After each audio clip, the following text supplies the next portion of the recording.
Okay, I'm trying this in two places. I'm trying this in the group, the Baskets of Beads community, and then on my regular page. So, tomato basil soup. Why am I teaching people how to make tomato basil soup? Because it is something that you can use only fresh ingredients other than honey. If you don't have honey, you can probably substitute something. But you can still get fresh ingredients in the store. Isn't that a concept? You go and you want to get canned goods or whatever. There's no canned goods in the store. You can't get any canned goods.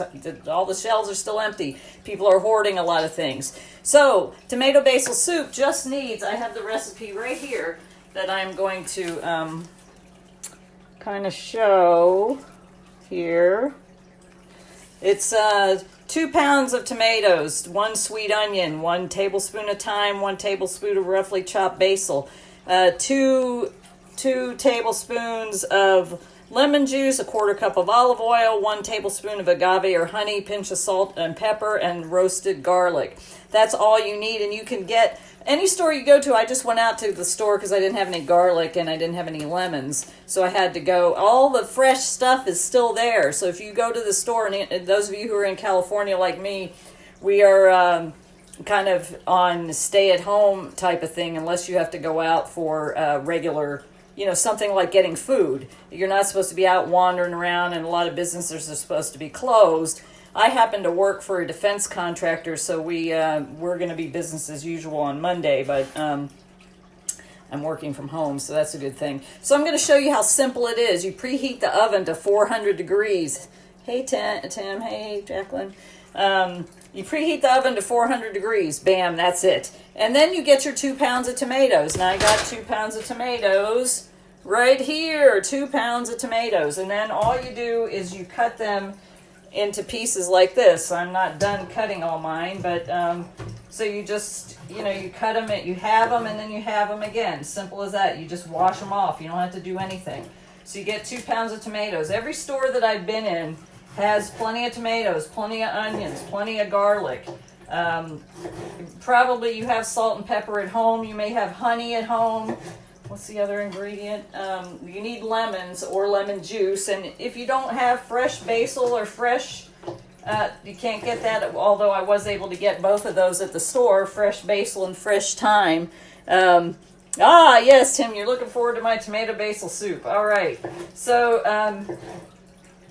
if you have dry, like I've got dry basil, but I went ahead and I was able to find basil and thyme out there, and I have salt and pepper.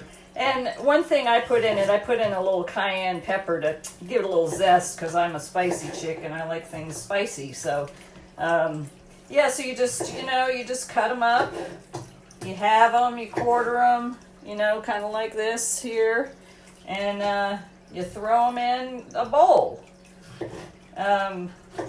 Simple, you do that, you just throw them in a bowl, cut them all down. All the, we even have a little farmer's kind of, it's not really a farmer's market, but it is a farm that grows things, and they have their little market store. They were open, but they didn't have any garlic, so I went to Gelson's. You can't find toilet paper anywhere. You can't find paper towels anywhere. You can't find wipes anywhere, but you can find fresh food. So and actually, I live by myself while I live with my 2 cats. If you live by yourself, this will last a while. You can freeze some of it. If not, it'll feed a good-sized family for a couple of meals. So it's, I'm not cook's kitchen or anything, because my mother died. Many of you know my story. My mother died of alcoholism when I was 12, so she did not teach me how to cook. I had to learn that on my own. And when I was married to the person whose name is Fernandez that I go by, his mother taught me a lot about cooking Mexican food. So I learned how to cook. I make salsa, and I make. I can make some salsa. I make guacamole. There's actually a lot of avocados in the store. I should make some guacamole, Oh, hey, Lisa, good to see you. And so, all right, I got my big bowl of cut up tomatoes, and I'm gonna read you guys the recipe. I know the recipe, but I'm gonna read it like it is so you can, and I'll post a picture of it later. I'll post a picture of this recipe later if you want to make it, because it just does not take very long to make. Okay, so then the next thing you have is a sweet onion. And is the sweet onion different than like the white or the yellow onion, because it makes it a little bit of a different flavor. So you got your sweet onion, you do the same thing. You cut it in half, and then you cut it in quarters. Bam, bam, and then you just throw it in there as well. And, yep, half and quarters. Bam, bam, bam. There we go, we're in there. And then the next thing you add the thyme, the basil, the lemon juice, the agave, and the olive oil. So it's a tablespoon of thyme and a tablespoon of roughly chopped basil. Now, if you're a cook's kitchen, you want to take the knife and you can do that. Yeah, that's not me. I do it the easy way. So I'll do this like they do on the cooking shows. I've already got the things prepared here, but. So the thyme, if you get thyme from the store, it comes like that. Now you can take the thyme to, shred it off the stick. I don't shred it off the stick. I just stick it in the blender, and the sticks don't blend, so it kind of comes off and leaves the sticks like that. So you just kind of pick the sticks out, and yeah, there's my tablespoon of thyme. I pour that in there. So I did the same thing with the basil. I got the fresh basil. And, that's probably a little more than a tablespoon. But, I'm going to throw that in there. Got the fresh basil going. That smells good. Can you guys smell it? No, you can't. But it does smell good. So we got the fresh basil. What else do we need? We need 2 tablespoons of lemon juice. Now, I went ahead and got some fresh lemons. You can, if you want, just use lemon juice. But, I'm just doing, what if there's no lemon juice? Because, like, all the canned and bottled and bagged and whatever stuff is gone. I noticed that there were still some spices in most of the stores I went to. Now, I've been to Walmart. I've been to Whole Foods. I've been to Gelson's. I've been to Ralph's. I've been to Target. I've been to like every store, and everything is, oh, hey, Wayne, what's shaking?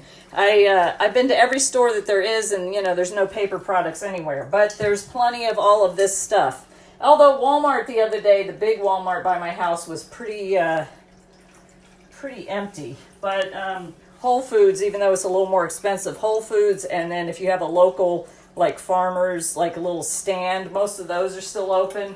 They're still getting food. Where did my tablespoon go? I need my tablespoon. All right, I'll dig another one out. So, you can, if you want to measure it, you can. So I'm going to measure it. We got 2 tablespoons of lemon juice. Now you want to make sure that when you, this is good exercise too, because like you're squeezing and you want to make sure you don't get the seeds in there. So there's 1. Even though I picked the seeds out, it's still... And if you want to hold it over something so the seeds don't fall in there. And one thing you can do with the peels of the lemon is put it down your garbage disposal. You don't want to do a whole... You can cut it in half or whatever. And then, run some water and run it. It'll make things smell nice. All right, so there's 2 tablespoons of lemon juice. Then we got a 1/4 cup of olive oil. Now I already had olive oil. I don't know what the flavor would do if it was not, if you don't use olive oil. But anyway, so we got a 1/4 cup of olive oil here. And then we add that to this here bowl of tomatoes.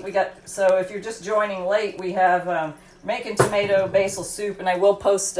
I'll take a picture of the recipe and I will post it in the chat space there so you guys can see it.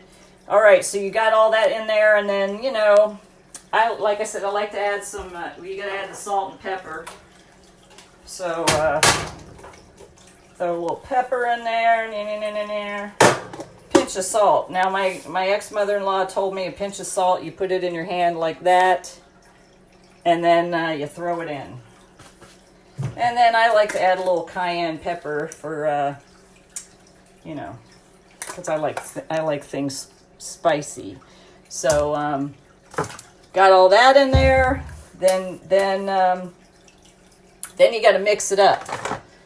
Take your wooden spoon or something similar, and you mix it all up. Bring this over here. It's a big bowl. Mix it all together. Get all the flavors mixed together. Yada, yada, yada. And, you know, you've preheated your oven to 400 degrees. It looks like I'm about preheated. So you mix it all up.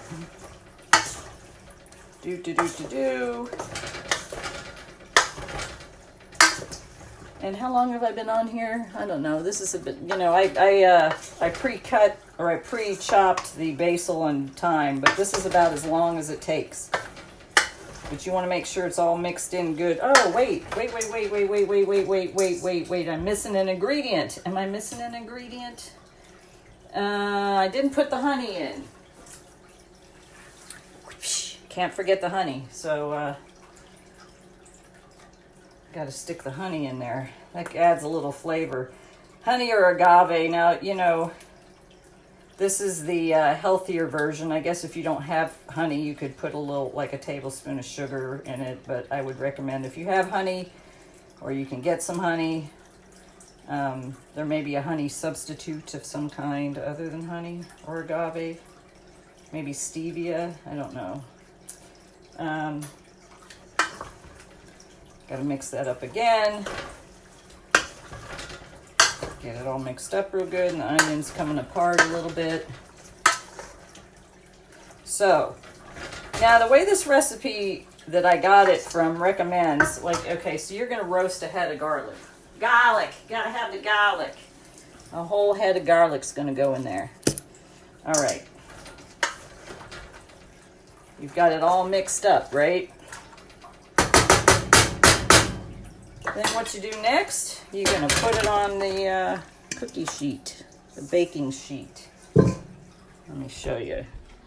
You're going to kind of put it on the, let's see, here, there we go. You're going to put it on the baking sheet and spread it all out. But you got to leave a little corner over here. Oh, well. Let me see, I'm going to turn the camera around. You got to leave a little corner. Can I turn the camera around? You got to leave a little corner over here because they really say you're supposed to do it separate, but I don't want to do the thing separate. So where'd my garlic go? You want to stick your garlic right there. So you got all this stuff on the cookie sheet, and you're going to stick it in the oven. And now let me show, because I'm on two things here. I'm on the group. All right, so there you got it. You got it all there, and then you put the little garlic in the corner. And then what you do is you put her in the oven. You put her in the oven for 20 minutes, and then you come back and I'm gonna stop this for now because I'm gonna put it in the oven for 20 minutes, and then I'm gonna come back in 20 minutes when it's done because my oven is hot. Ooh. That end is hot because the heat's coming up through there. So here we go. We're going into the oven, and that's going to sizzle up nicely. And then, so I'll come back when I'm done. When it's done, oh, let me put my timer on. Hang on a second. Got the timer going for 20 minutes. All right, so when I'm done in 20 minutes, I'm going to come back and show you what to do next. It's the simplest thing ever. Once it's done, you put it in a blender, bzzz, and then it's done. But I'll come back and I'll show you that. But in the meantime, I will put this recipe on in the feed, and yeah, then you can go out and make some tomato basil soup, and something very healthy and simple that you can still do when kind of all the canned goods and everything else is gone. So, all right, I will see you all soon, and Nakupemda.